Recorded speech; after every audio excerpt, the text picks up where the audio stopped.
Good morning, everyone. I'd like to call to order this hearing of the Judiciary, Finance, and Civil Law Committee for, let's see, it is not February 24th. I know that. It is March 3rd. Very good.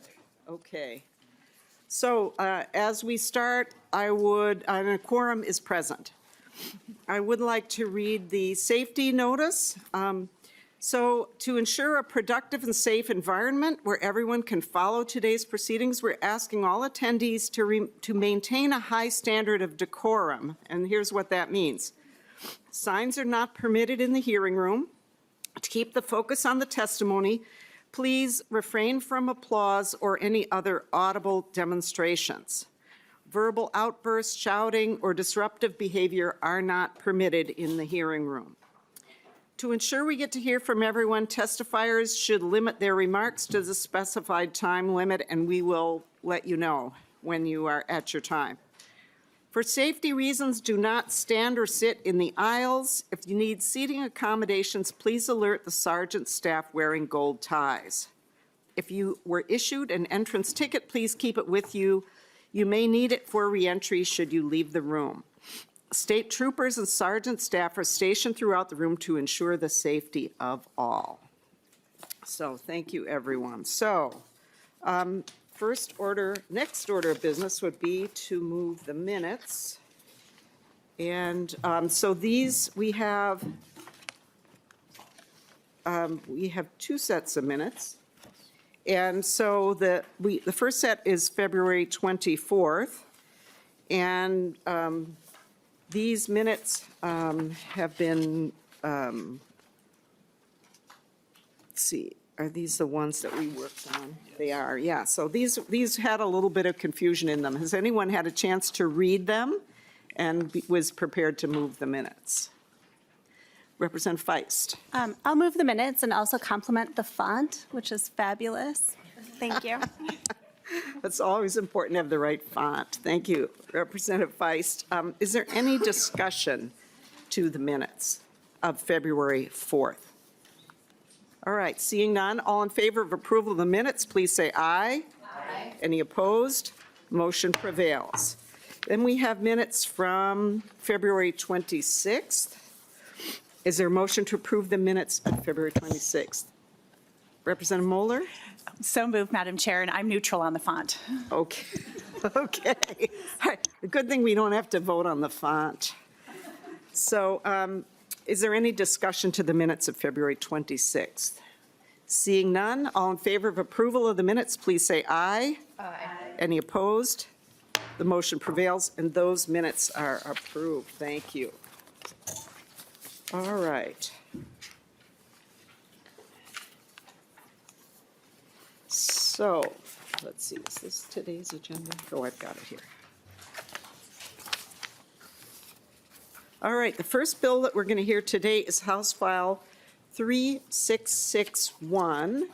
And this is Representative Gomez's bill that we did not get to the last time I had the gavel. But unfortunately, Representative Gomez is unable to be with us, so Representative Feist has agreed to present House File 3661, and so let's see, Representative Feist is going to move that House File 3661 be referred to the Public Safety, Finance, and Policy Committee. There is an author's amendment, and did you want to move that at the outset, Representative Feist? Yes, Madam Chair. All right. Do you want to... Does it bear explaining before we adopt it, or would you rather explain after it's adopted? Seeing as Representative Gomez did not tell me about the amendment, I assume it's a technical amendment. Okay. So we can just discuss it in the larger bill. Okay. I do think that the amendment was based on recommendations from House Research. So let's go ahead and... So Representative Feist has moved the A1 amendment. Is there any discussion to the amendment? All in favor of adoption of the amendment, please say aye. Aye. Opposed? Motion prevails. The amendment is adopted. So Representative Feist to the bill as amended. Thank you, Madam Chair. Thank you, committee. I would just like to mention that this is a bill that is near and dear to Chair Gomez's heart, and she was sorry that she couldn't be here today due to a conflict. It's a bill that she's introduced every term since she's been elected, and it has always been bipartisan in both bodies. So I'm really glad that we can continue the conversation today around facial recognition technology. It's really important and urgent conversation to be having. I'm concerned about the use of facial recognition technology because it has serious privacy ramifications, upending the right to be anonymous in public. It's akin to wearing a blown-up copy of your driver's license on the outside of your shirt in public with a GPS tracking device attached. Facial recognition systems are built on computer programs that analyze human faces for the purposes of identifying them.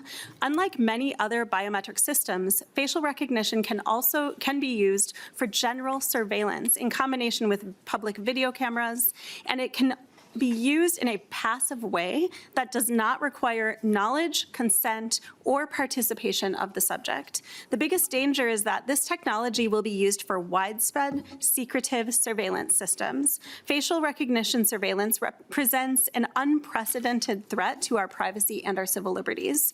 It gives governments the power to spy on us wherever they go, tracking our faces at protests, political rallies, places of worship, and more. Facial recognition technology has also repeatedly been found to be dangerously inaccurate, with serious racial and gender biases. The misidentification of a member in public in real life could lead to an encounter with law enforcement that could be deadly.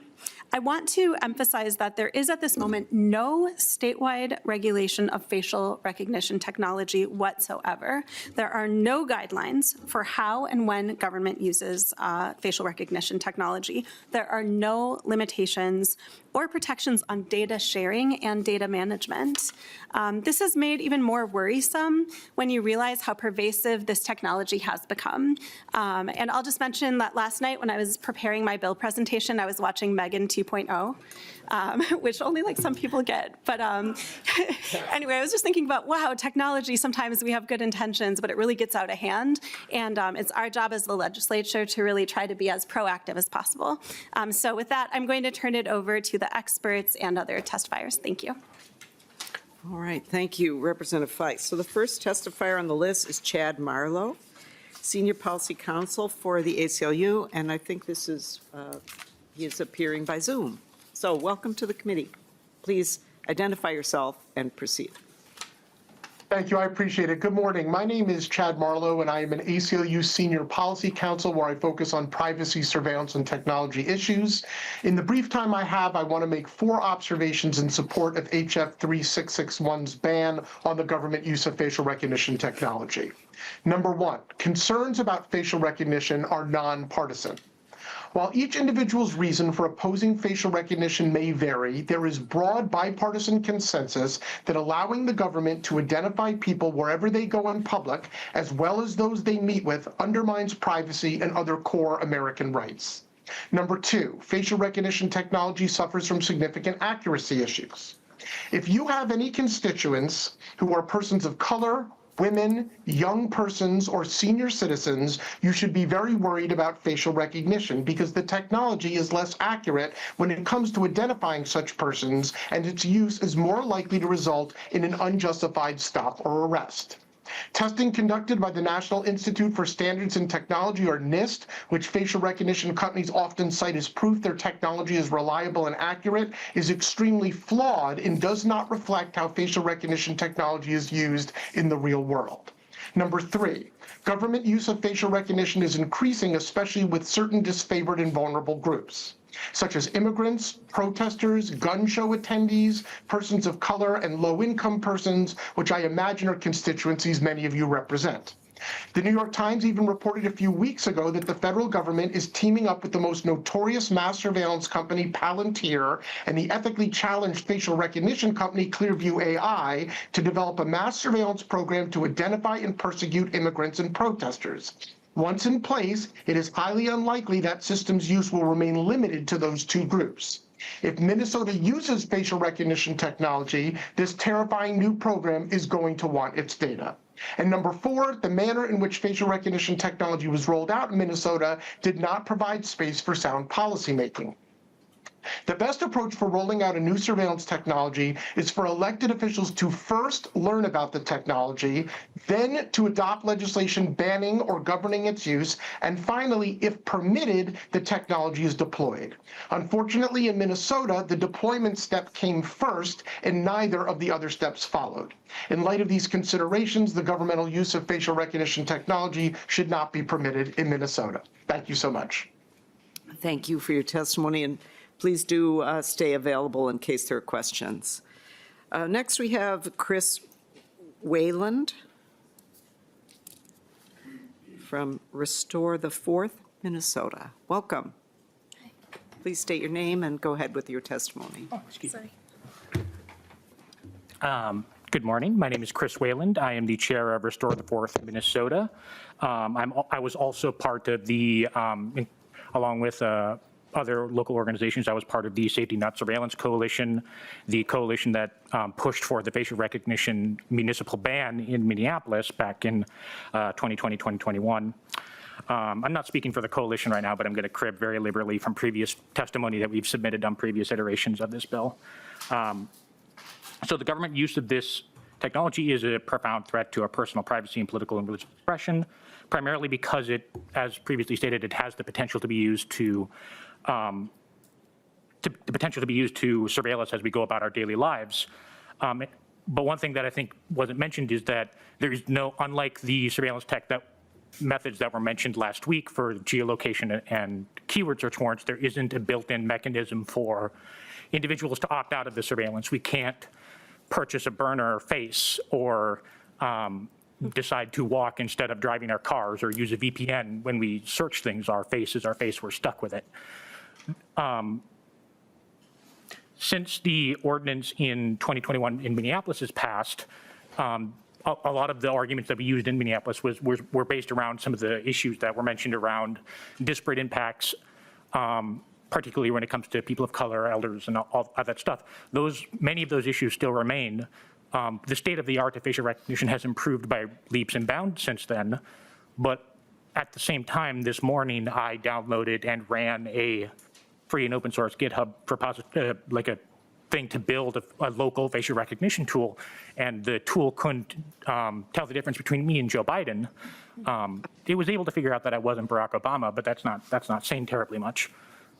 The point is that we have no standards around which, currently what is Hennepin County using because Hennepin County uses facial recognition tech, but there isn't any known way that we have. Are they using that sort of terrible Python code that I downloaded this morning? Are they using more state-of-the-art systems? There's no standards around the quality of the tech. And absent any kind of state regulation, any kind of quality controls, any kind of public disclosure laws, any kind of mechanisms to solicit community input around whether or not local law enforcement should have access to this tech, just ban it. Start from a position of saying no. Say, if you want to use this stuff, demand specific use policies and demand mechanisms around accountability and quality. But in the interim period, until all of those details are worked out, you should not have access to this tech. And that broad rule should apply to all forms of new surveillance technology. There's no reason why, until the specifics around how and when and under what circumstances are, there's no reason for law enforcement or the government to have access to these tools until the legislature or some local form of body has specified these are the conditions around its use. So, thank you. All right, thank you for your testimony. Yeah. Next, we have Major Spencer Bakke.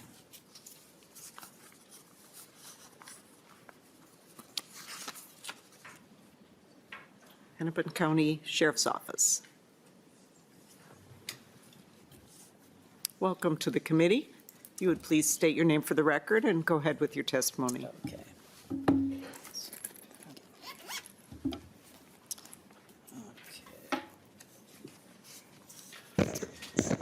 Thank you, Co-Chair Liebling. My name is Spencer Bakke, and I currently serve as a major with the Hennepin County Sheriff's Office.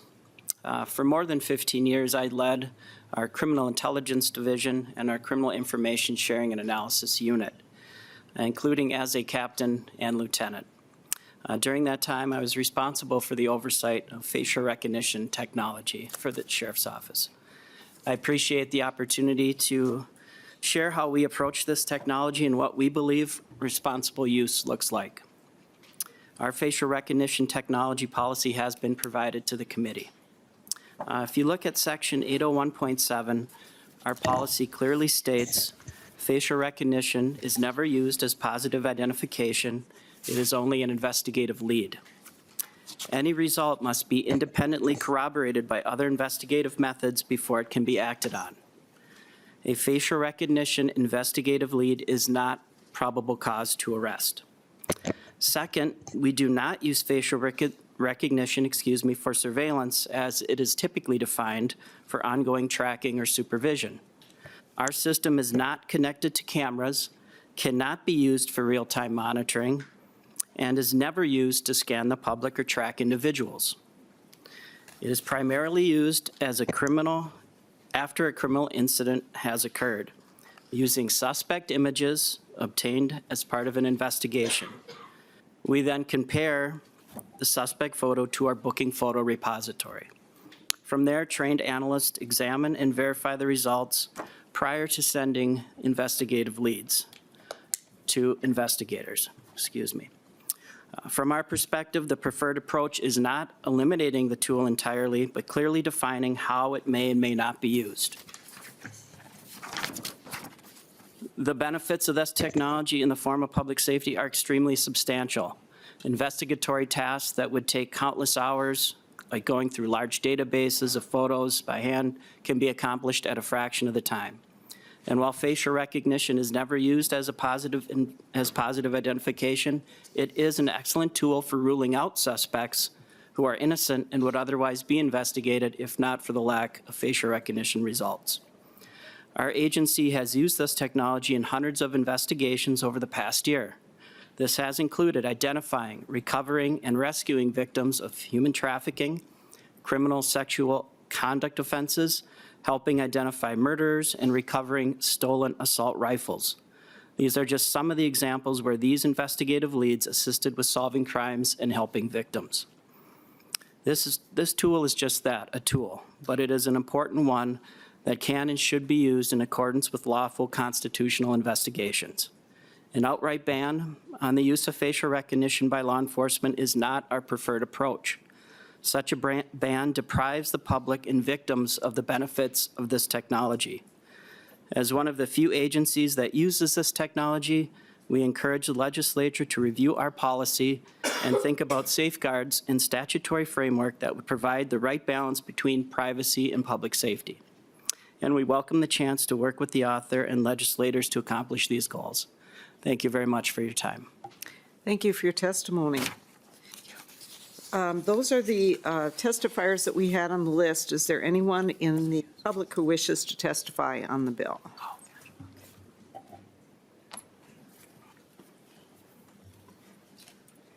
Yep. Welcome to the committee. Please state your name and go ahead, and you'll have 2 minutes. Madam Chair, members of the committee, my name is Rich Neumeister. I am an open government and privacy advocate for decades here at the state legislature. I was in the forefront of the facial recognition issues for a number of years, ever since they first appeared at the Super Bowl. So I was inquiring of law enforcement through data requests about what Minnesota is doing. It broke loose when Tony Webster sued Hennepin County. And then we found out, like we've always found out over many years, new toys, new technology, law enforcement adopts it, uses it, and we don't know anything about it, particularly the policymakers. So what has happened since then, there's basically, BCA doesn't have this, as best as I know from talking with Drew Evans, but CISA does. So multi-thousands of scans have been done through CISA since about 2014, 2015. That a law enforcement agency will go to CISA and say, hey, we got this picture, can you do a scan? Can you give us some info?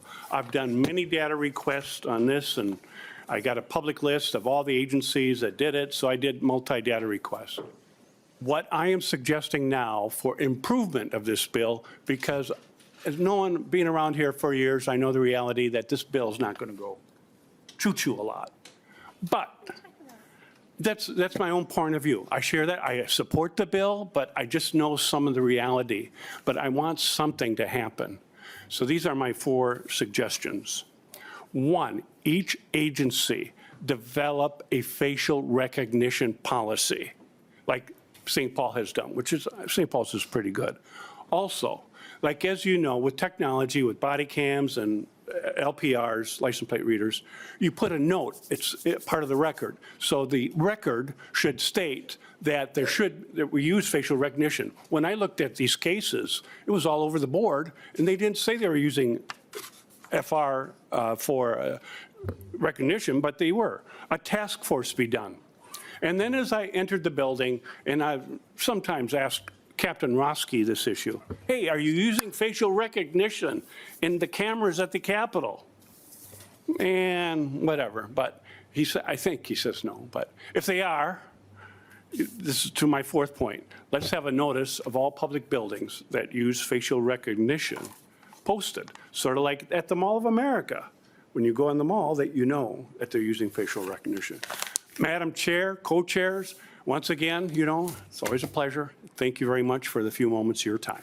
Thank you, Mr. Neumeister. Is there anyone else who wishes to testify?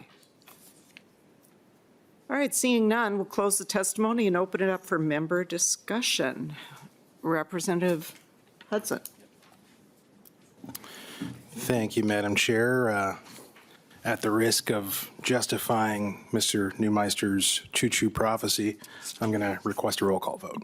Okay, roll call having been requested. There will be a roll call. Thank you, Madam Chair. So there is something inherently icky about facial recognition. I've had this conversation. I believe you and I have talked about it, and I know I've talked to Gomez about it on multiple occasions. In fact, I think at one point I might actually have been signed onto this bill or a previous iteration of it.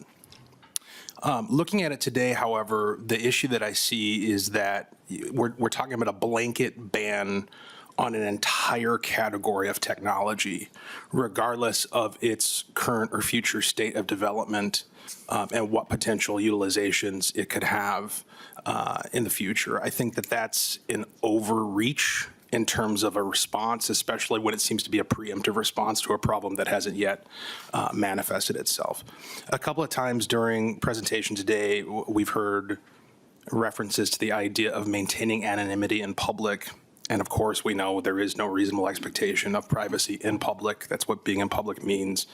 It's an interesting contrast to the conversation we had on the floor yesterday regarding the masking of federal agents and the fact that it is in current statute illegal for people to wear masks without certain causes, certain just causes in the public. And so we already kind of have this idea in statute that we want to know who you are when you're walking around in public, generally speaking.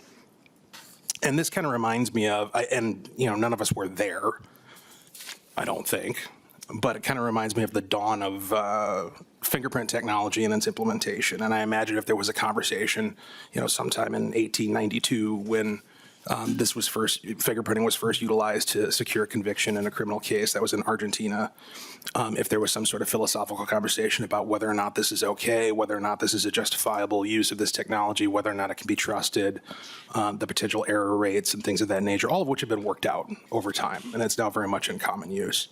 And so I would suggest that, similar to what Mr. Neumeister and the testifier from the Sheriff's Department indicated, that if our concern is about the admissibility of evidence developed from facial recognition technology, we should try to take a more surgical approach to developing standards around how such evidence could be used admissibly in court cases. Look at how these elements come together, compare and contrast with analogous things that have come in the past, and look at those precedents in terms of how privacy applies to those versus how a proper chain of evidence, proper investigation, proper admissibility should be regarded in judicial proceedings, and come up with a more targeted approach. Thank you. Representative Mueller. Thank you, Madam Chair. And I guess this question might be for Major Bakke, but maybe someone else knows the answer. We did see his policy, and Mr. Neumeister mentioned St. Paul has a policy. Do we know if other law enforcement agencies have policies around this? Welcome back, Major Bakke, if you would go ahead and answer the question. Thank you, if can. co-chair committee members. I am aware that there are other policies out there, but I don't have the information of who has those policies or how many exist in the state at this time. Representative Moeller? Thank you, Madam Chair. So I assume there's no post-board policy. It's just up to each law enforcement agency if they're going to have this. Bakke? Yes, to the best of my knowledge, correct. Yep. Great. Representative Moeller? Yeah, thank you. I'm done with the questions and just a couple of comments. These bills that limit technology over the years, I've been somewhat uncomfortable with them because of the use for law enforcement to Major be able. Bakke, if you could just stay there for a second, because I have a question for you, too. Go ahead. Yeah, thank you. I've been uncomfortable with some of these bills. Maybe I'm just not meant to speak today, Madam Chair. Apologize for Over. all the interruptions. I know. Representative Moeller, please. I'll try again. Have to Thank say. you. So I have been generally uncomfortable with many of these bills because of the use for law enforcement and prosecution. However, seeing how this technology is being used now at the federal level is very alarming to me, and I appreciated the ACLU's testimony about that. And I really think I've come to the point now where risks of misuse of this technology outweighs the benefits. And Representative Hudson, I think it's not just about the admissibility of evidence, it's the actual collection of this information and then how it can be used. As my favorite artist, Taylor Swift, says, this is why we can't have nice things, is because of the misuse of that technology. So, if this bill gets limited in some ways, I think that's fine, but I just really do worry about once this is collected, how it's being used, and once it's out, the cat is out of the bag. And it can't be put back in the bag again. So thank you for bringing this bill on behalf of Chair Gomez. Appreciate it. Thank you. Representative Curran? Thank you, Chair. And thank you, Representative Feist, for showing up for Rep. Gomez today. I know she was really sad that she couldn't be in front of the committee today. So thank you for taking it on. I just wanted first to say, I know that ahead of today's committee, Chair Gomez was on a schedule for a different day, and that committee took too long and we weren't able to get to her. And I say that because this bill today wasn't a surprise. As you mentioned, Representative Gomez has been championing this topic for years. And I would hope that in the time when we're scheduling bills and they're coming before us, that we would have conversations about that we would write amendments to make a bill better if we're interested in doing that work and collaborating. Sometimes we don't have ample time to do that. I think in this case, we definitely did. We had a whole weekend. And so in the greater context of a lot of the bills that we're talking about, that's sort of, we have some lines blurred of what rights are and what certain groups should have access to or who shouldn't have access to it. There's a couple of themes that I just want to jump back to here. And one is bills like this, as you noted, Rep. Gomez has had this for years. While it may seem, and it is, a very timely discussion, this isn't something that's just in response to or a knee-jerk reaction to anything that has happened recently. This is work that has been worked on for years in hopes that it could have curbed the activity that we've seen recently. And so, I wish that legislators in the past had taken the time to have those conversations too. But we're here and that's our job. And so I hope that as we talk about this, that folks are willing to come to the table with amendments on ideas that we may disagree on to do the best that we can. I'll also say that, when we are talking about bills like this, it's not about who's in power at the time. And this is something that I see as, of course, sitting where I am, who I am, based on constituent input. Not a big fan of the federal administration right now, right? And so I fear of what they might do with this technology. However, I think that same fear is totally legitimate and valid for folks on the other side. when there's a power shift at the federal level and who don't trust and don't feel comfortable. And so I do see bills like this as really looking forward to protect all of us regardless of who's in power, similar to the Long bill that we've discussed. And I do just want to note that, you know, the technology being used, we know the sort of groups that it has affected highly recently. And again, I just want to urge people to think about once the technology is no longer needed for that particular group, is your group next? Think about that. Thank you. All right, thank you. So we have a number of members on the list, and was kind of hoping to wrap up this bill somewhat soon, so I just would ask members to be brief. And let me just ask my quick question so that Major Bakke can go back to his seat. I just wondered if Hennepin County has a data retention policy on this. I didn't hear anything about how the data is stored, retained, deleted. Yes, we do have a sheriff's office data retention schedule that would, oversee the storage and retention of much of the data, if it's criminal investigative data, private or public data. The system that we utilize, again, the suspect photo, let's just say it's from a outside law enforcement agency requesting our assistance. We would, again, put that into our system. We would retain it in that system as long as it's an active, ongoing investigation or after a period of 5 years. If there's no accessing it and it's stale information, that information will be destroyed as part of our annual records audit that we conduct each year. Okay, thank you so much. Okay, next on the list, we have Representative Durand. Thank you, Madam Chair. I'd like to ask the bill author, or, well, I guess the Co-author. somewhat, yeah.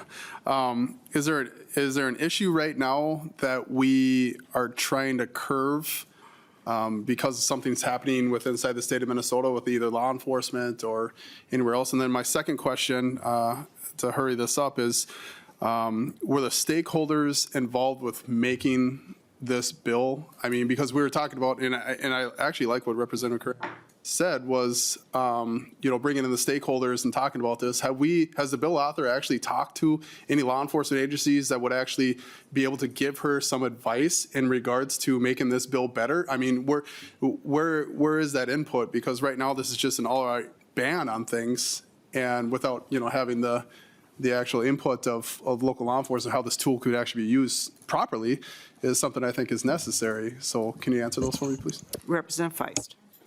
Thank you. Thank you for the questions. So the issue that we're trying to address, like we were talking about just the other day, like there's Article 1, Section 10 of the Minnesota State Constitution, which mirrors the Fourth Amendment, that we all have a constitutional right against an unreasonable searches and seizures, and the use of facial recognition technology without any guardrails or policies whatsoever. In my mind, it violates that constitutional right that we all have. But more practically speaking, what this leads to, and the reason that we have those rights, the reason why our framers wanted them in our Constitution, was because it can lead to false arrests. It leads to general warrantless surveillance of innocent people, especially when you're pairing that technology up with drones, for example, or automatic license plate readers. We heard about how all of the different types of surveillance tools can work in connection with one another, and that can lead to a lot of surveillance that we haven't consented to. And that constant data sharing, the fact that at the state level anyway, we don't have data retention rules, those are all problems that I believe it's our responsibility to try to proactively address. I have not been involved with Chair Gomez. She's been here longer than me. I know that she is incredibly collaborative on the work she does. I know that she is a deep thinker, and I know that a lot of work has gone into thinking about this issue and just general surveillance issues. She and I both feel really passionate about that, and I'm sure that she'd be really interested in having some additional conversations. I hate to speak for her, but I don't specifically know. I haven't been in the room during all of the bill development. Okay. I don't know if anybody Okay, else thank knows. you. And Major, you could go back to your seat if you wish. Thank you. Thanks. Okay, Representative Engen. Thank you, Madam Chair. Thank you, Representative Weiss, for bringing this for Rep. Gomez. I do share in a lot of the concerns that you guys have across the aisle. I think AI, technology, all of the advancements that we've seen, we can't fully grasp it. And we want to make sure that it works for us instead of the other way around. And I am fearful of that. But sometimes I think we have a knee-jerk reaction to simply want to ban something to fully grasp that, that issue that we can't curtail, rather than see how we can make it work for us. And in cases where human traffickers, where murderers, the worst amongst us, when they're caught using this technology, that is a way in which it's working for us. That's a way that we don't want to prevent, and one that I definitely don't want to ban outright. While I'm encouraged that the bill author is willing to have some of those discussions, I just think that the amendment and the bill as it currently stands is not going to work to prevent that from being excluded from our use. So look forward to continued conversations. I think this is definitely needed when it comes to putting some guardrails around that big brother society that we all want to prevent. But until we can get this thing in a position where everybody's on board with it and it's workable, I think I'm gonna have to be a no. So thank you. Okay, Representative Finke. Thank you, Madam Chair. Thank you, Representative Feist. And thank you to Gomez, who is not here, but who is a very diligent at this job, and I'm sure has been having every conversation imaginable. Most of what I wanted to say has been said, so I'll be short. I just would like us to imagine, I appreciate everything Representative Engen just said, and I want to reflect back on Representative Hudson's comments.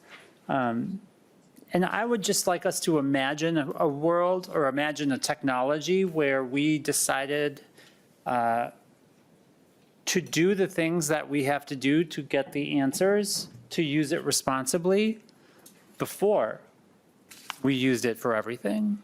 I think what you're saying is correct. We have to figure out how to use it responsibly. And as the testimony from ACLU said, we have to start by withholding broad, unregulated action so that we can figure out how to use it responsibly. It is the natural state of the legislature to chase technology that is out of control.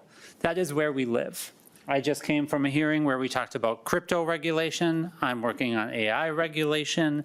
Every single technology, fingerprinting technology apparently, we have to chase it down to try to control it after it is out of control. And this one specifically seems to me like anything we can do to maybe get ahead of it before we reach that big brother society would be great. China has 700 million facial surveillance cameras in their country. That's twice as many people as we have in this entire country. Like, that's where we're going. This technology is unregulated. It is also commercially available. I don't think this bill is broad enough. I don't want people purchasing this commercially to use in their businesses. We should jump forward instead of chasing. That's all. Representative Scott. Thank you, Madam Chair. And I think this committee agrees more on the pathway for this than we disagree. And I think, as you all know, I have concerns about living in a surveillance society. That's not what people in a free country, that's not how we live. I'm wondering if the Major would come back for one I'm glad you did not leave, Major. Thank you for sticking around. It's helpful. Exercise. Yeah, and I really do appreciate that Hennepin County has a written policy.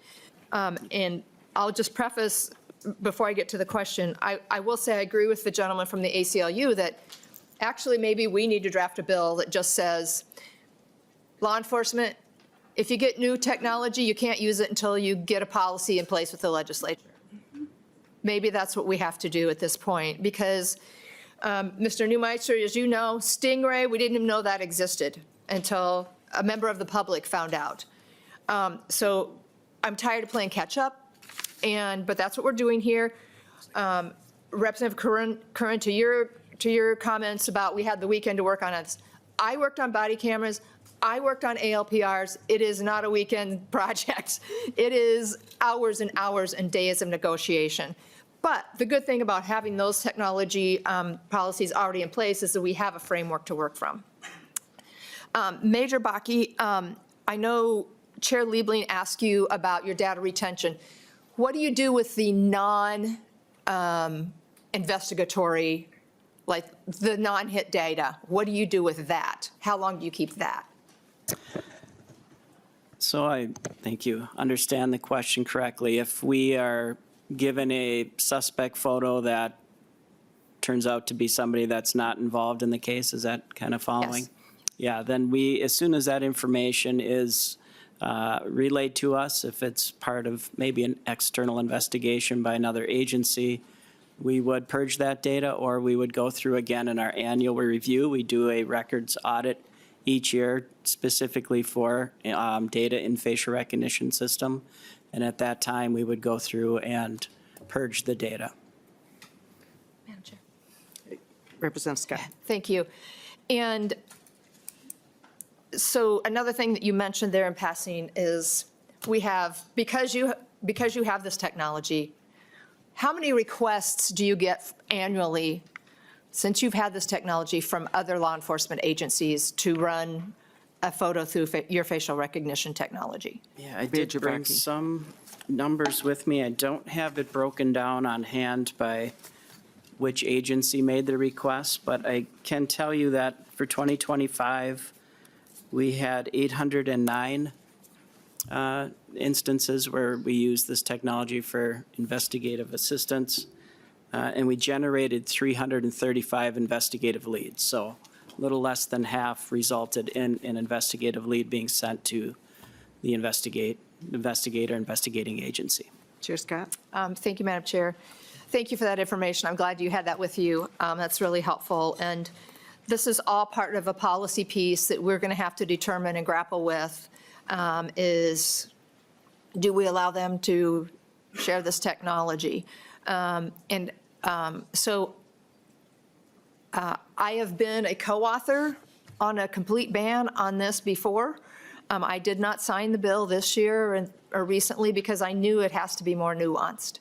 And, you know, if a member of my family was missing, I would want to be able to use this technology. But I think the cases for its use have to be limited. And I think probably most everybody around this table would agree with that. So I can't support the bill today, but I think we all agree that that more work needs to be done, and we do need to address this technology. So thank you, Madam Chair. All right, well, thank you, members. So I'm going to make a brief comment, and then I'll let Representative Feist close up here. But I think there is substantial agreement, Chair Scott, and I'm always glad that we do have that agreement around some of these issues. And I think everyone can see that this issue does need more work. This isn't like a one and done, and this bill, like many bills, isn't perfect. And that's why we have a committee process, and that's why the bill is being re-referred to public safety, so that more work can be done. And the work that needs to be done in particular is around what the guardrails are and what the uses are, in particular for law enforcement. But, you know, since we're taking a roll call vote on this, everybody has to take like one side or the other, right? And I think that those of us who are going to vote to pass the bill along to public safety, I think it kind of goes back to what Chair Moeller was talking about. We are in a situation where we are seeing the real problems. This is like not a thing in the future. This is now, and it is serious. And there was some discussion earlier about, well, you go out in public and you're in public, but this kind of technology has changed what it means to be in public. And I was just thinking, what would the founder say? You know, when the Fourth Amendment was written, who ever thought that there would be this kind of ability to see and track? And this is, it's just whole other opening cans of worms, and I'm sure there will be more that we can't even imagine. So yes, Chair Scott, I think we probably need to have something more comprehensive. This bill surely isn't perfect, but I think it's good enough to move to the other committee. And I just want to remind members, when you vote on a bill in committee, you are not saying, yes, this is the bill I want forever and ever. You are saying, I am agreeing to move this to another committee so that it can be seen and discussed in that committee. So thank you. Representative Feist, final word. Yep, thank you so much. So usually a lot of democracy happens behind the scenes, but I'm just thinking out loud here.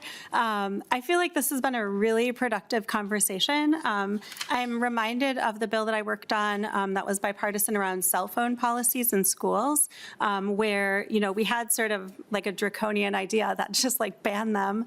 And it didn't feel like, A, that could pass, or B, that was a good idea. And what we came up with was just requiring schools across the state to come up with their own policy that worked for their students, their communities, their priorities. And it's been really successful. And it was a way that we, the state, could, you know, say like, this is important without saying like, this is how you should do it. And I personally am really, I like the Hennepin County policy. I also thought that Rich Neumeister had some good ideas. Like, I feel like this is a bill we could pass in some form this year. And so I am proposing, without talking to anyone at all, like that we continue this conversation, that Representative Engen, I know you are passionate about this issue. Representative Hudson, I know you are too. Like what if we took off the roll call and we just moved it with the understanding that it is not like going to pass in this form and it's not ready, you know, to pass, like we are not as a body ready to pass it into law as it exists, but we move it to public safety. And in the meantime, conversations can be had with more stakeholders. Like, I feel like, unlike our negotiations yesterday, Rep. Steer and Rep. Duran about my House File 103, where I was like, I feel like I'm banging my head against a wall. I don't know where we're going to go with that. Like, I feel like there are options here that are going to strike the right balance. So that's my proposal. And Rep. Hudson, you can say no, and we can all vote on it on the record. But just throwing it out there that maybe we could pass it to public safety today with bipartisan support. Representative Hudson? Thank you, Madam Chair. And I always appreciate, Representative Feist, your willingness to collaborate. My understanding is that there's a clone version of this bill that's currently sitting in public safety. Good. So the opportunity is there for us to take a look at it. As far as the current state of this bill, I think we'll retain the roll call. Thank you. All right, a roll call having been requested, the clerk will take the roll. The chair votes aye. Chair Liebling, aye. Chair Scott? No. Chair Scott, no. Vice Chair Finke? Aye.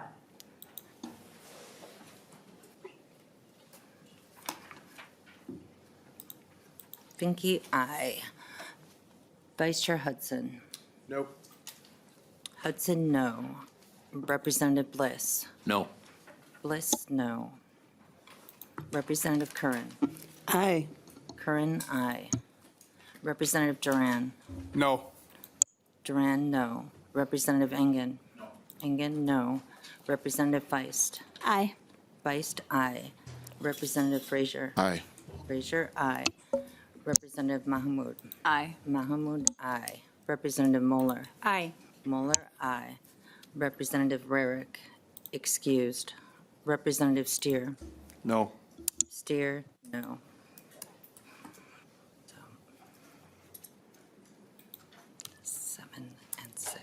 7 and 6. Yeah, there being 7 ayes and 6 nays, under the rules of the committee, the motion does not prevail and the bill does not advance. So we will move now, thank you very much, Representative Feist. We will move now to House File 2380, Representative Hicks.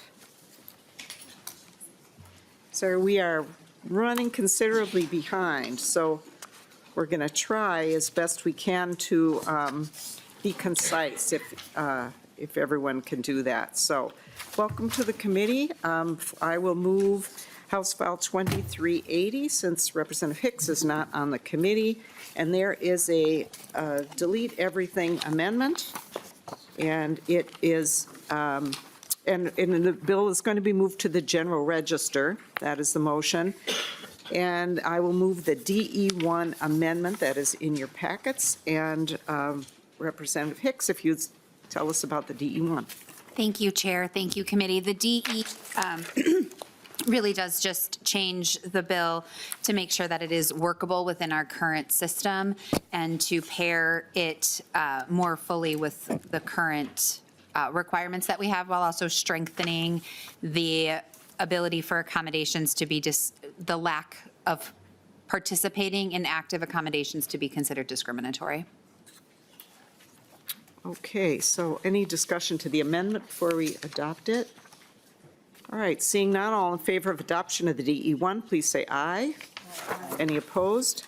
The motion prevails. The amendment is adopted. So any other comment to the bill as amendment, Representative Hicks? No, Chair. I do have testifiers, so I will be quiet so that folks who are directly impacted by this bill can share with you why they believe it to be important. Wonderful, thank you. So first on the list, we have Ellen Smart from the Disability Law Center. Welcome to the committee. Please state your name and go ahead with your testimony. And we're going to ask everyone to please limit your testimony to 2 minutes if you can. Thank you.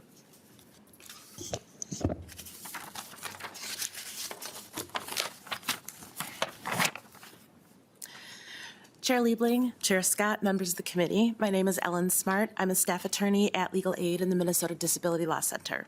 Thank you for allowing me to testify this morning in favor of House File 2380. This is more than just a symbolic act to enshrine disability rights in our state's Human Rights Act. Disability rights are actively being eroded at the federal level right now. I'll give you 2 examples. Executive Order 14281, signed last year, mandated that the federal government end the practice of recognizing disparate impact discrimination under federal rights civil laws. Ms. Smart, could you move the mic a little bit closer to your mouth? Sorry. Thank you. So Executive Order 14281, signed last year, mandated that the federal government end the practice of recognizing disparate impact discrimination under federal civil rights laws, making it more difficult to enforce laws like the Rehabilitation Act, the Americans with Disabilities Act, or the ADA, and the Individuals with Disabilities Education Act, or IDEA. Currently, there's a lawsuit, Texas versus Kennedy, in which 9 states are trying to invalidate protections provided under a federal law, Section 504 of the Rehabilitation Act. Section 504 says that if a program receives federal money, that it cannot discriminate against people with disabilities. The 9 states named in the lawsuit are taking aim at the right of individuals to live in the most integrated settings possible, putting people with disabilities at serious risk of institutionalization. If Texas versus Kennedy is successful, not only are we likely to see a return of institutions, people with disabilities could be excluded from education, healthcare, housing, and services. School districts could decide not to provide accommodations for students with disabilities. Hospitals could decide not to provide accessible medical equipment. We can make moves to stop this harm at Minnesota's borders. Supporting this bill and others this session can ensure that Minnesotans with disabilities retain protections and rights that have been built over the past 50 years. Specifically, this bill would require that accommodations be made no matter what happens in Texas versus Kennedy. Please support this bipartisan bill to ensure that this erosion of rights stops at Minnesota's borders. Thank you for your time. Thank you for your testimony. Next up, we have Jillian Nelson from the Autism Society of Minnesota.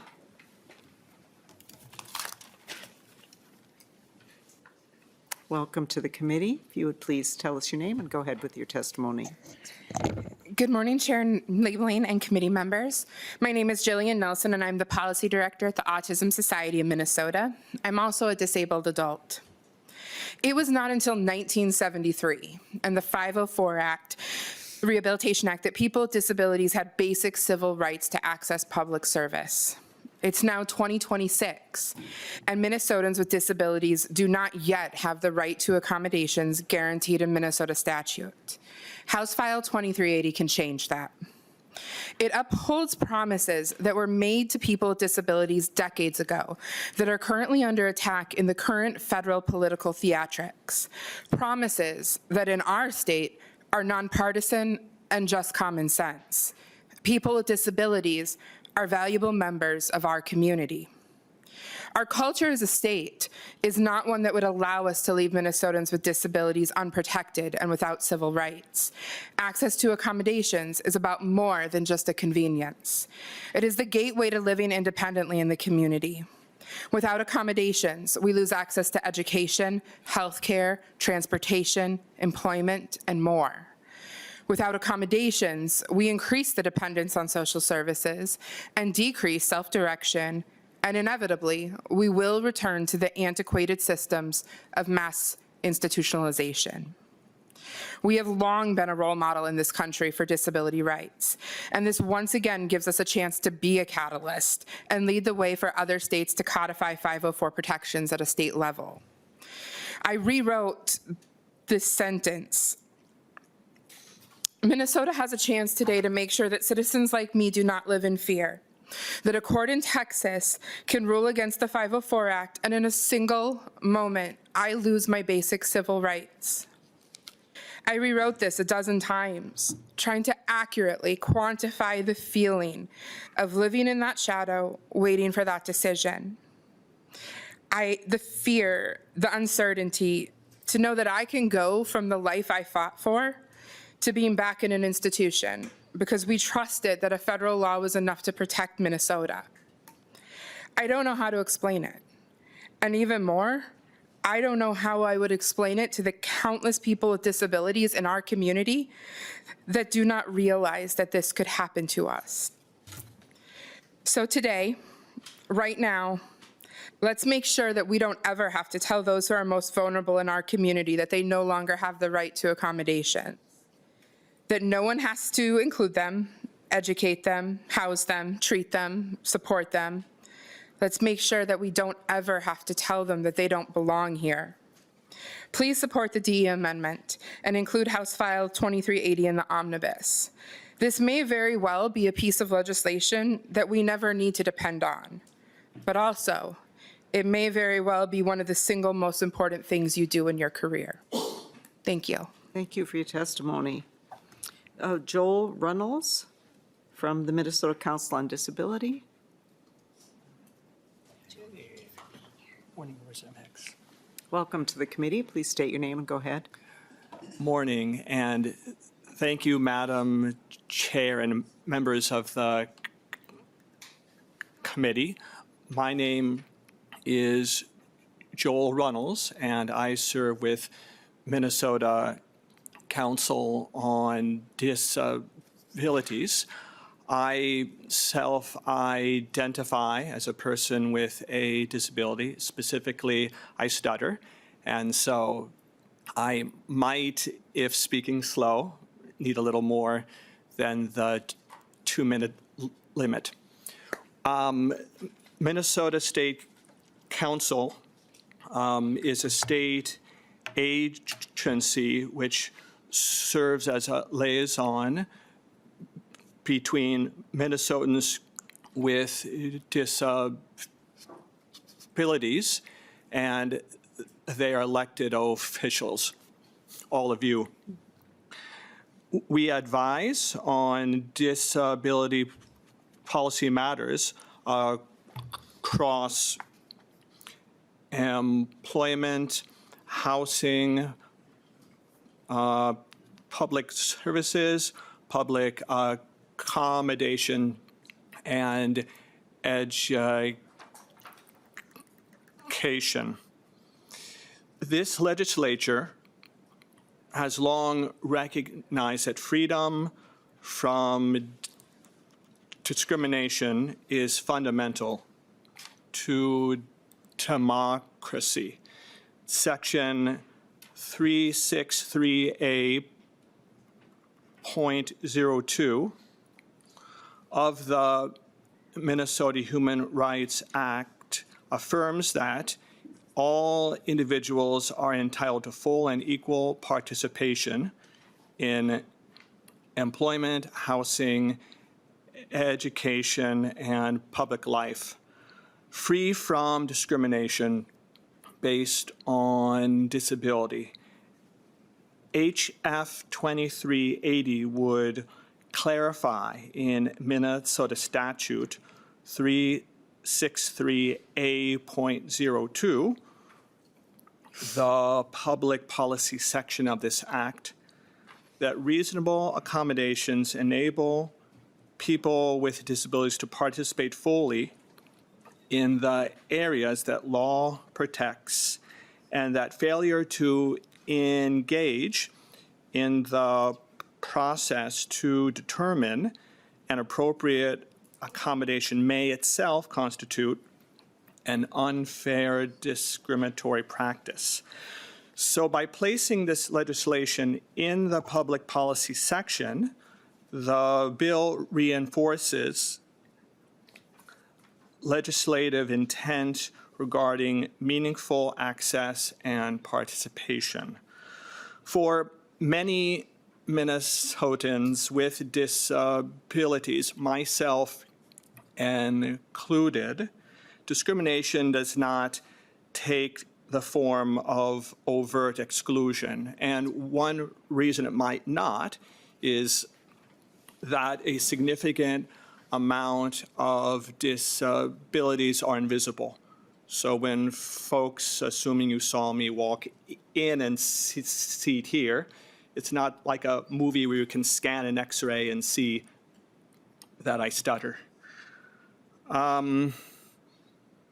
So more often, this kind of discrimination appears as a breakdown in communication when a reasonable accommodation request is not meaningfully considered.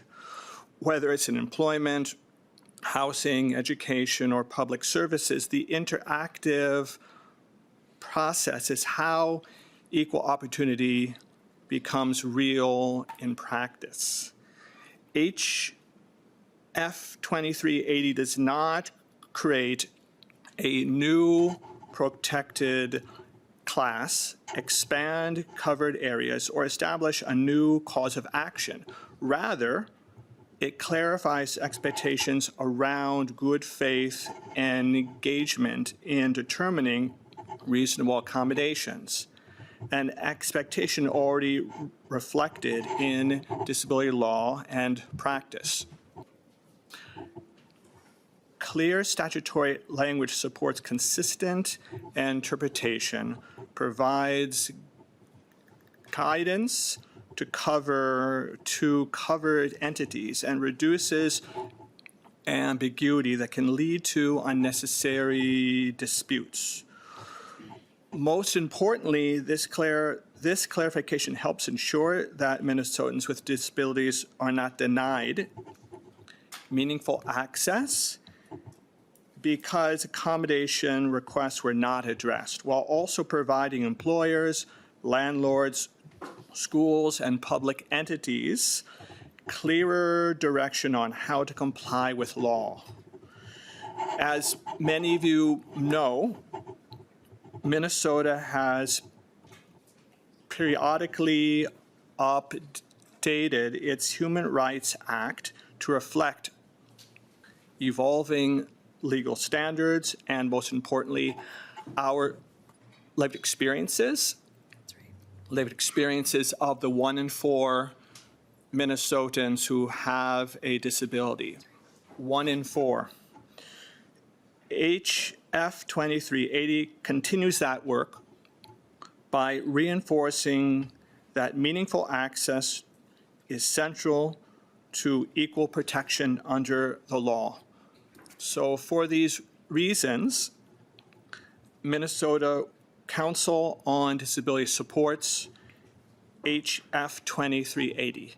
Thank you for your time. Thank you very much for your testimony. Next, we have Tina Rucci from the ARC, Minnesota. Welcome to the committee. Good morning, Madam Chair and members. Am I close enough to the mic? I think so. Okay, great. So my name is Tina Rucci. I'm the Public Policy Director at the ARC Minnesota. The ARC Minnesota is a nonprofit organization devoted since 1950 to the promotion and protection of the human rights of individuals with intellectual and developmental disabilities, which I'll be referring to as IDD. Throughout the years, this mission has manifested itself through various initiatives focused on working with individuals with IDD, their families, and those who work to support them in accessing necessary services, building autonomy, and developing as leaders in their communities. The ARC Minnesota would like to express its sincere concern over the federal case Texas versus Kennedy. If successful, as my colleagues mentioned, this lawsuit targeting the integration mandate in Section 504 of the Rehabilitation Act of 1973 would be a devastating blow to people with disabilities. We urge your defense of Section 504, one of the longest established disability civil rights laws in this country. The 9 states involved in this lawsuit claim that the integration mandate in Section 504 is unconstitutional, but the ARC Minnesota strongly disagrees. Through more than 75 years of working with people with IDD and their families, we've seen that individuals lead more fulfilling lives when they are supported to live, work, and participate in their communities.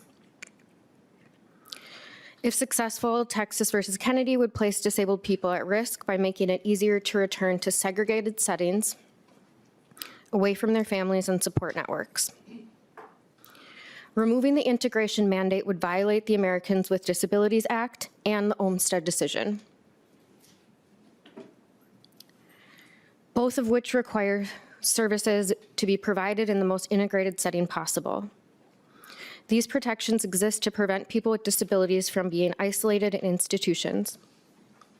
For much of the 20th century, thousands of people with IDD were confined to large remote facilities where many people faced unsafe conditions, loss of privacy and choice, and neglect or abuse. I have to ask you to please wrap up. Okay. One last sentence, Madam Chair. This era represents one of the darkest chapters in our nation's history. We need to listen to people with disabilities, and we cannot go back. Thank you. Thank you very much for your testimony. Does anyone from the public wish to testify?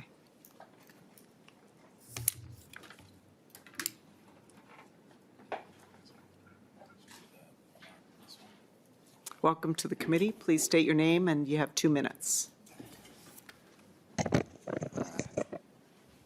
Thank you, Madam Chair. My name is Dr. Roger Day. I'll try to take a seat here. Like one of the previous testifiers, I have a communication disability that impairs my capacity to deliver speedy commentary. I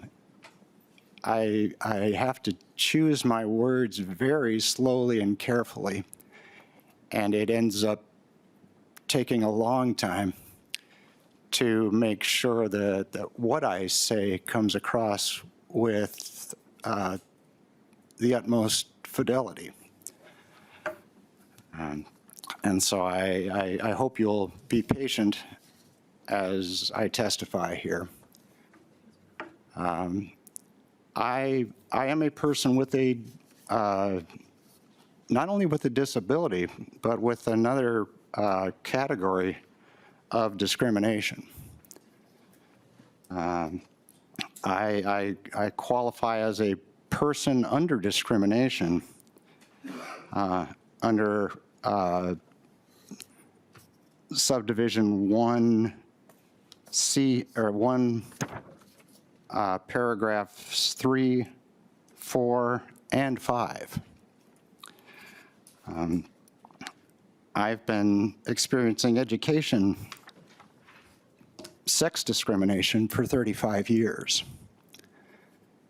There is a fraud occurring at the University of Minnesota that is a sex-based hate crime upon me and upon the world. So that is the first form of discrimination that I experience, is a sex discrimination in education. But on top of that, that discrimination has caused me profound disability. And as I have sought accommodation for my profound disability, I have been abused in the accommodation determination process.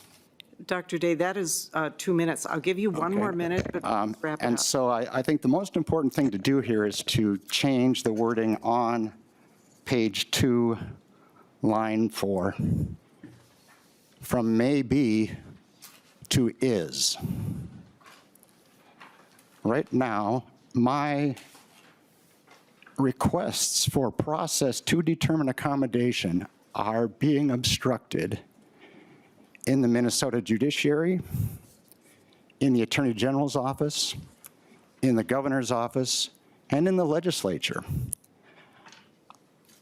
I was receiving a disability accommodation from the legislative auditor a couple years ago, and when the content of my reporting became uncomfortable for the state, my accommodation was yanked, and I have not been able to continue to provide information to the legislative auditor's office.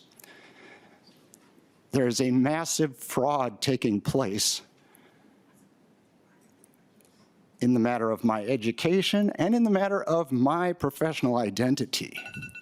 I've been a 35-year subject of Minnesota forensic investigation, and the state is performing fraudulently in that investigation. Dr. Day, we need to move on. Thank you for your testimony. So it is very important that we accommodate people's disabilities, and when we don't engage in the process, it's not just maybe discriminatory, it is. Thank you. It's a crime. We need to change the language on line 4. Thank you. To is. Okay, is there any other member of the public who wishes to testify on the bill?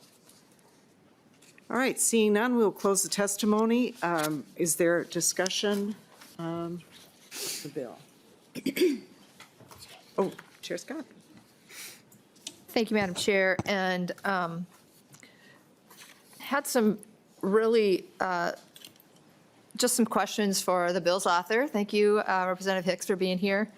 I'm a little perplexed about this language, and I noticed the first draft you put actually in section 363A, where it is a .19, where it's entitled Discrimination Against Persons with Disabilities Prohibited.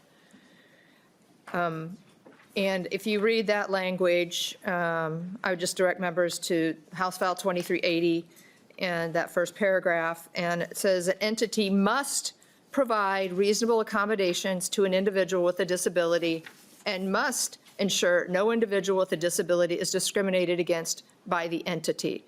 So I'm looking at that language, and I mean, this whole section talks about not discriminating against someone with a disability, and I'm a little puzzled as why you took your DE, or the amendment goes and puts it in the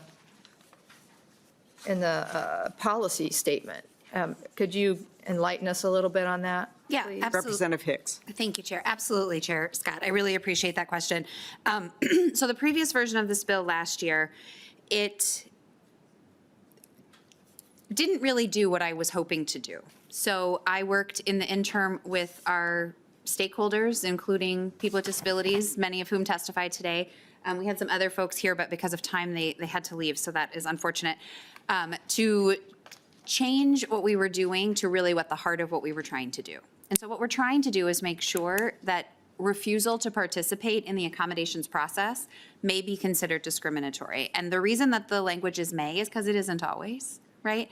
I don't like absolutes, and I'm trying really hard to really be not an absolute, like not use absolutes when it's not appropriate. And in this case, that is the situation. And so we already have some of the strongest anti-discriminatory language in the country. What this does is saying refusal to participate in the accommodations process could by itself be considered discriminatory. Chair Scott? Thank you, and thanks for that answer. And I don't know if there's anyone here from the Department of Human Rights. Is there anyone in the room? Doesn't look like it. I'm just puzzled still, because if a person believes that their request for an accommodation wasn't taken seriously, would they not have a case before the Department of Human Rights? They could take that to the Department of Human Rights and have a case, right?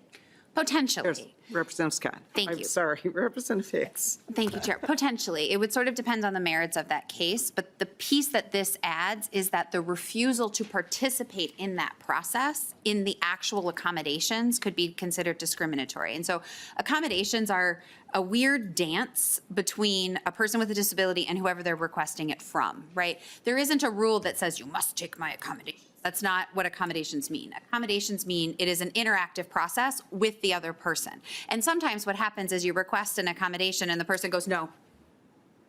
And the process sort of ends. And so that could be discriminatory depending on what the request was and where in the process. What this language does is really clarify and codify that that process, that dance, is necessary, because if you choose to not engage in that dance, it could be discriminatory. And the department is neutral on this. The way that the language is currently written in law has some protections, and we're grateful for those. What we come to you today as people with disabilities, is say we'd like a little bit more, and that's why we have worked together to author this bill. Jessica? Thank you. So, no, did I have a follow-up? Oh, go ahead, I'm sorry, do please. you think I waved you away? Yes. I'm saying, yeah, I did. Thank you, Madam Chair. So I still don't see or hear in your answer that someone wouldn't have a case before the Department of Human Rights. They could take it if the department determined that it, in your case, you weren't even a may. I mean, the rest of the statute says must. Yeah. If, in my mind, you already have grounds for taking a potential case to the Minnesota Department of Human Rights, stating your case, having an investigation done if the department believes that there's, that an investigation needs to be done. I don't see the necessity for this language. So thank you, Madam Chair. Thank you, Chair Scott. May I respond, Yes, Chair? Thank you. Representative I appreciate that. And I understand that it may not be clear to someone who doesn't frequently have to do that dance. As someone who has done that dance a lot, yeah, well, that's a valid point. As someone who has done that dance a lot in their lives and who has supported a lot of people doing that dance and a lot of children and the folks that came to you today, what I'm trying to get across, and maybe I'm not doing a very good job, is that that process, as it currently stands, is really challenging to navigate and isn't accessible. And people with disabilities are saying to you that they feel like adding this language would help them reduce discriminations across all aspects of their life. And necessity should be coming from the folks who are saying it's necessary. And that's what this community is saying. That's what we're asking for together as a coalition. All right, thank you. Representative Curran. Thank you, Chair. Thank you so much, Representative Hicks, not only for this bill, but for all of your life's work to support the disability community. To me, this is an opportunity. We've had discussions about how a lot of our actions at the state and federal levels affect people with disabilities who often get lost in the conversation. To me, this is an easy win for the community, and so much so that I would love to put my vote on the record in favor, and I request a roll call. Thank you. All right, a roll call having been requested, there will be a roll call. Representative Engen. Thank you, Madam Chair. And thank you, Representative Hicks. I think it would be 100% easy to say that I would put every single dollar that everybody around this table hates discrimination against anybody with a disability. And we find that to be vile. And we want there to be ramifications for having done so. But when you take a look at your language, this is, I think, a roundabout way of potentially going after Chapter 14C. I want to know how that would interact with your bill as it currently stands, and whether or not the U.S. Department of Labor would then not be able to permit certifications for day providers here in Minnesota who provide opportunities for folks who have a disability and might not be able to work in a setting that otherwise they'd like to. It gets them into the door. It provides them that socialization and opportunities to meet others before then going into a workplace setting. And I think that inadvertently you might be outright banning that with your bill. Do you know if that's something that could potentially happen? Representative Hicks. So, I mean, to be fair. I absolutely believe in competitive integrated employment and do not love subminimum wages for people with disabilities to be paid 14 cents an hour so that for-profit DHS providers who receive 15-minute increment funding from Medicaid to provide those services can then get contracts with businesses that they overcharge those contracts for so they can pay people with disabilities less. Totally a thing. Absolutely, 100% against that. However, that's not what this does. This just says accommodations allow people with disabilities to participate in these areas of protection. Failure to engage in the process to determine an accommodation may be considered discriminatory. It says may, and it is about accommodations. 14C providers are already exempt under federal law from being forced to follow a variety of things around prevailing wage, fair wage, discrimination around wage repression. I mean, you want to talk about 14C, we can do that all day long, but that is not the purpose of this. This is about access to accommodations. I don't have some kind of magic gotcha. I really want to hurt DHS, Medicaid providers. Like, that's not what I'm doing. I'm literally just trying to get people with disabilities to be heard when they say, we are afraid, we are scared, we do not feel like we can consistently engage in the accommodation process, and we're asking for protection. Thank you. Representative Engen, anything else? No. Okay. Representative Finke? Thank you, Madam Chair. Just quickly, I just feel like there's a disconnect, something happening here between the conversations that we're having.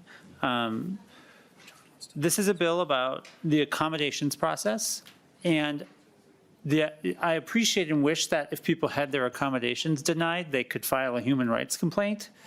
But 2024 annual survey of employees with disabilities, 74% of them reported that their accommodations requests were denied. The accommodations request, like, this is not something we just do. This is a torturous process that ultimately for most people ends up in accommodations being denied. It's nothing tricky. It just seems to be saying, I mean, this is very close to me and people that I love who have worked very hard for what any of us around this table would be considered humane accommodations for people with disabilities that are denied. And there is no recourse. So all this is saying is like, hey, that conversation itself may be discriminatory. 74% of people with disabilities are not having their accommodations fully met. All right. Representative Duran, and then we will close up. Representative Duran. Thank you, Madam Chair. I might be a little naive to this, but doesn't the MHRA currently require accommodations for people with disabilities anyway? Representative Hicks. Thank you. I'm sorry. I am clearly not explaining myself. Let me try again. The HRA requires accommodations. This bill says that failure to engage in the conversation about an accommodation may be considered discriminatory. So what the HRA says, let's do an example that's really simple. If I ask you as my employer that I need an accommodation of a scooter. Let's pick the thing that legislators use around here all the time. Scooter, right? To get to and from the Capitol. And you deny that request, and we agree on that request. You say, yes, I'll give you the scooter, and you don't give me the scooter, I can go to the HRA, okay? What this says is that if I ask for the scooter and we do not engage in the conversation, that may be discriminatory. May be discriminatory if the conversation didn't happen in good faith. That's the difference. And it is important that we understand that the granting of an accommodation and the denial of accommodation is currently illegal. The refusal to have the conversation is not currently in statute. That's what this does. Does that make sense? Did I get it this time? I'm sorry. I feel like I've answered the same question like 6 times, so I'm trying different ways. All right. Representative Duran, do you have more? I'm good. Okay, Representative Hudson, and maybe we can move to a vote on this. Yeah, sure. I'll be very, very brief. So I guess the disconnect, the communication disconnect here is that we're trying to figure out what changes under this language because of everything that's been stated, that it's a public policy statement. It's the use of the word may. Even in the testimony from the Council on Disabilities, they say the HF 2380 does not create a new protected class, expand covered areas, or establish a new cause of action. It clarifies expectations, but then the clarification is the word may. So I think that's where the disconnect is here. I'm really perplexed as I detect that folks around the table are as to what it is that is being accomplished. But that said, I don't know that it's worth having a drawn-out conversation about. Thank you. Final word, Representative Hicks, and we will take a vote. Thank you so much, everyone, for the robust discussion. We are telling you, as the disability community, that we are afraid. We are telling you that the current statute, as it is written, is not working for us to have the dialogue about accommodations. We are also telling you that we are reasonable people and understand that every conversation is sometimes not considered discriminatory because there are people who try to exploit the law. So we use may instead of must because we recognize that as well. We are telling you that we want to continue the bipartisan support that this legislature has done over and over and over again to protect people with disabilities. And I am asking you to listen to us and move this to the General Register so we can protect people with disabilities. The discussion we've had today about the nuances is lovely, and we can continue to have that discussion. But at the end of the day, legislation is supposed to be working for the people that are telling you what's not working. And today they told you, and now they're asking you to act. Thank you very much. All right, thank you very much, Representative Hicks. So with that, a roll call having been requested, I will renew my motion that House File 2380 as amended be placed on the General Register. The clerk will take the roll, and the chair votes aye. Chair Liebling, aye. Chair Scott. Aye. Chair Scott, aye. Vice Chair Finke. Aye. Finke, aye. Vice Chair Hudson. Aye. Hudson, aye. Representative Bliss. Aye. Bliss, aye. Representative Curran. Aye. Curran, aye. Representative Duran. Aye. Duran, aye. Representative Engen. Aye. Engen, aye. Representative Feist. Aye. Feist, aye. Representative Frazier. Aye. Frazier, aye. Representative Mahmoud. Aye. Mahmoud, aye. Representative Moeller. Aye. Moeller, aye. Representative Rarick, excused. Representative Steer. Aye. Steer, aye. 13. Okay, there being 13 ayes and 0 nays, the motion prevails and the bill is passed. Thank you. You know, hope no one needs a hearing aid after that. Okay, I'm concerned that we're not going to probably get to our last bill. So, but right now we're going to take up House File 3468, Representative Huot. Thanks for your patience. And so I'm going to move House File 3468 to get it before the committee, and we are going to lay this bill over. So at the author's request. So Representative Huot, go ahead and please present your bill. Thank you, Chair Liebling, and thank you to the committee for hearing this. I'm sure I'm already hearing it in the back of my head is why do we need something more about guns? Well, I looked at this, and when people started bringing me this bill, I said, well, wow, this is an interesting bill, and I didn't understand it, but now I do. First of all, people that, including myself, that have a permit to carry already have this responsibility to report after they've been involved in a shooting. The problem with this also is that people that aren't people who carry a permit or people that are bystanders don't have the same obligation to render aid or to call 911. This simply would basically activate or get aid to that person that is, another misnomer is that everybody dies in a shooting. That's not true. And those that have the permit to carry were trained that basically you're not shooting to kill, you're shooting to stop the threat. And many people are just harmed when they're in a shot. So the quicker we get that particular person care, ALS care, and I have a medic with me today from Hennepin County to talk about why that platinum half an hour in a trauma center. I had a trauma surgeon coming, but he wasn't able to make it at the last moment. So I think that's where I really want to focus this is early activation of getting care to the person that just got shot. And this isn't, again, it's unfortunate that we have to even make laws like this. This puts a civil penalty in place. Criminally, already it's there for permit carriers, but we're going to I want to put a civil penalty in place. And this is not the first time. This has been going on for years. I've had people call me, aren't they obligated to help? Aren't someone obligated to call?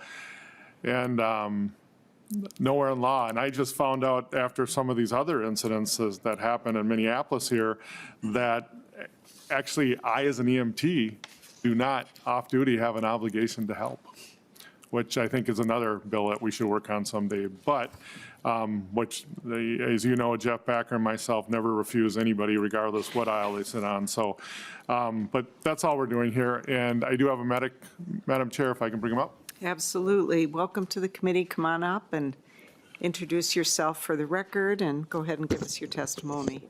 Thanks for your patience.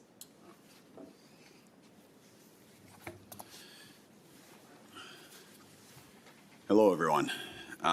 Madam Chair, thank you so much for the opportunity to speak. My name is Sam Erickson. I'm the Vice President of the Hennepin County Association of Paramedics and EMTs. So we're the union that represents paramedics, BLS EMTs, and emergency medical dispatchers at Hennepin County. I've also been a paramedic serving in Hennepin County and before that in Glencoe for the past 13 years. So I just wanted to come today and speak a little bit to what we see out in the field and the importance of some of these actions as we move forward. So starting with calling 911, we don't think of it anymore, but the 911 system is somewhat revolutionary worldwide. And the fact that we can quickly get ambulances and other resources to these scenes only happens because we have people activating our 911 system. Specifically at Hennepin EMS, we have emergency medical dispatchers. So these are people trained as EMTs with expert training in giving pro QA instruction to 911 callers. So when we can get more people calling 911, these experts can be on the phone with them, instructing them in things like CPR, stop the bleed, stroke recognition, all of these important skills that save lives of Minnesotans. The dispatchers are also super important in that they get appropriate resources to scenes. Without those experts in place and without folks calling 911 because of this bill potentially, it's very hard at times to know, do we need police? Do we need fire first responders? Do we need ALS ambulances?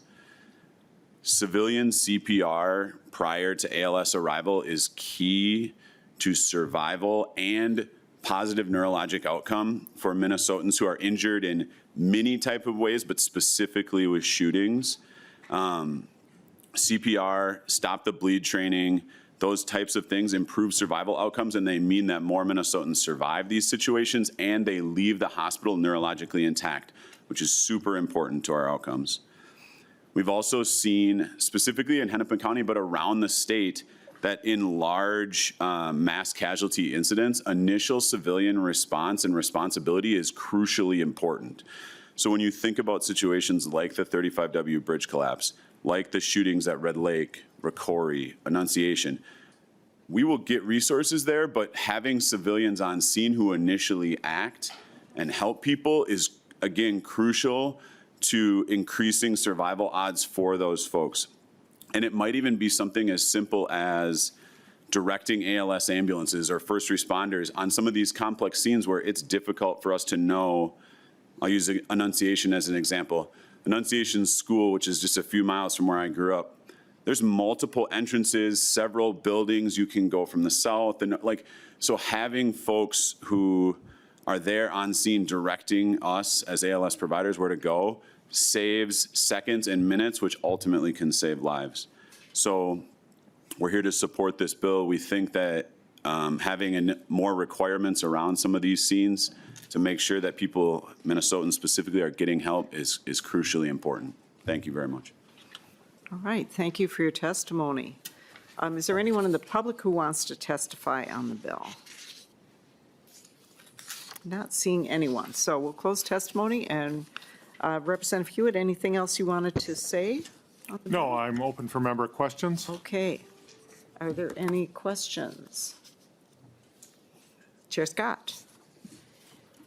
Thanks, Madam Chair. I'm trying to square this bill with some of the training that we've received around here. from the Sergeant of Arms office. Run, hide, fight, right? So how do we square that with then being potentially sued if we don't come to an injured person's help? Representative Huot. Madam Chair and Chair Scott, that's a great question, because in the bill, it also goes into how they have to prove that you were there. Cameras do that a lot of times, but we're also talking about, the Capitol's a different place for this, or schools are a different place when we're talking about this, all right? I mean, yeah, if you see something at a school and you're able to call 911 safely, you still have the utmost in any first response situation. I know there's a lot of law enforcement officers at this table, and even in our conceal class, or in our carry class, you learn that you're number one, you have to protect yourself and the people around you. And that means maybe fleeing if the threat is not over. If the threat's over, then you have the obligation. You have to make sure the threat is neutralized. I hope that helps you answer the question. I guess if you're running and hiding, the threat has not been controlled yet. And that's what this is about. It doesn't take place until the threat is done.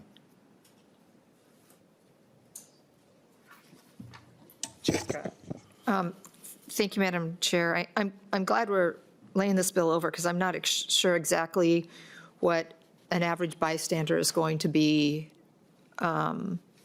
potentially sued for, or what their actions should be in different situations. An active shooter situation, I don't think it's not clear to me what my responsibilities would be in those situations.